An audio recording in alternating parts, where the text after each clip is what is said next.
One of the biggest storylines in the scandal related to Russia's interference in the U.S. election gets a congressional hearing triple feature this week. Here's what to expect as top lawyers for Facebook, Twitter and Google take their turns in the hot seat. What's happening? Testimony from the tech titans will be a chance to get the most complete picture of how Russian actors used sponsored posts, bots and fake accounts to boost fake news, stoke racial and political schisms, and even tried to organize real-life rallies. The hearings are part public investigation and part political performance art. On the one hand, they're a chance to get deeper answers on the record from the social media giants about the depth and scope of Russian meddling. But they're also an opportunity for Silicon Valley to appear contrite and say they're taking it seriously by implementing proactive measures, thereby tempering any aggressive outside regulatory push. Where can you can live coverage of the hearings on MSNBC. A check for lives of the hearings on the individual committee pages. Senate Judiciary Committee, Tuesday at 2:30 p.m. Senate Select Committee on Intelligence, Wednesday at 9:30 a.m. House Intelligence Committee, Wednesday at 2 p.m. But you won't see Facebook or Twitter CEOs Mark Zuckerberg and Jack Dorsey putting their hand on the Bible and sweating under the lights. Instead, the tech companies are mainly sending their general counsels, Facebook's Colin Stretch, Twitter's Sean Edgett, acting Google's Kent Walker, also a senior vice president, and Richard Sanlango, Google's head of law enforcement and information security. Each committee will have its questions, but the real fireworks are expected Wednesday during the House Intelligence Committee hearing. What's happening? Testimony from the tech titans will be a chance to get the most complete picture of how Russian actors used sponsored posts, bots and fake accounts to boost fake news, stoke racial and political schisms, and even tried to organize real-life rallies. The hearings are part public investigation and part political performance art. On the one hand, they're a chance to get deeper answers on the record from the social media giants about the depth and scope of Russian meddling.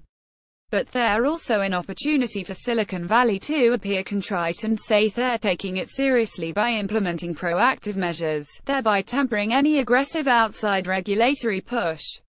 Each committee will have its questions, but the real fireworks are expected Wednesday during the House Intelligence Committee hearing.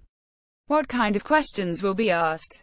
The tech giants will be pressed for specifics on how the Russian-linked companies exploited these platforms, reported Quartz, citing conversations with congressional aides. They'll be grilled on who was targeted and what metrics there are to track ads in terms of cost and impact. The platforms will also be asked to help paint a timeline for their own internal response and describe the process. And they'll be charged with answering how we secure the next election. Campaigns for 2018 congressional elections have already begun. Facebook has already handed over to the committees 3,000 ads paid for in rubles it identified as linked to a Russian state-sponsored troll farm called the Internet Research Agency. Twitter has also given data based on Twitter accounts linked to those revealed by Facebook. But Facebook is expected to be even more forthcoming, including supplying examples of organic posts that weren't paid to be promoted but still came from the Russia-linked accounts. In one of the Kremlin-tied Facebook pages, a post for the Secured Borders group posted an image of a body exploding in a minefield. Like if you agree, read the post's text. Border wall is good, border minefield is even better. On Twitter, Russia-linked accounts commanded armies of Twitter bots to boost bogus news hashtags, pumping out tweets to perpetuate the slanderous lie of a pedophile ring linked to Hillary Clinton that was based in a Washington pizza parlor.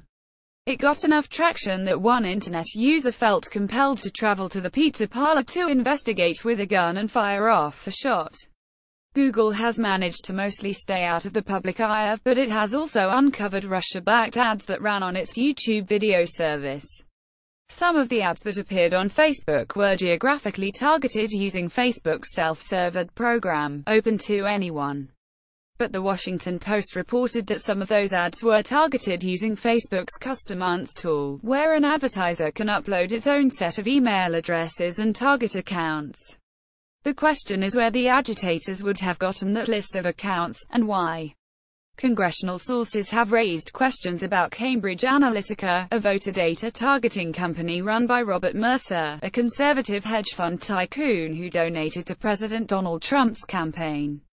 Mercer also funded the hard-right news site Breitbart, run by former Trump advisor Steve Bannon, who formerly sat on the board of Cambridge Analytica. In September 2016, the Trump campaign paid Cambridge Analytica $5 million to help it target voters. What about Trump? The hearings come after the investigation led by special counsel Robert Mueller handed down indictments for former Trump campaign manager Paul Manafort and his associate Rick Gates, asking them to turn themselves in. It was also revealed Monday that ex-Trump advisor George Papadopoulos pleaded guilty 3 weeks ago to lying to federal agents about his contacts with Kremlin-connected Russians. But if you're expecting a Trump election blockbuster revelation from the hearings, prepare to be disappointed. That sort of information, should it exist, would be held by the FBI and only disclosed after the Mueller investigation concludes.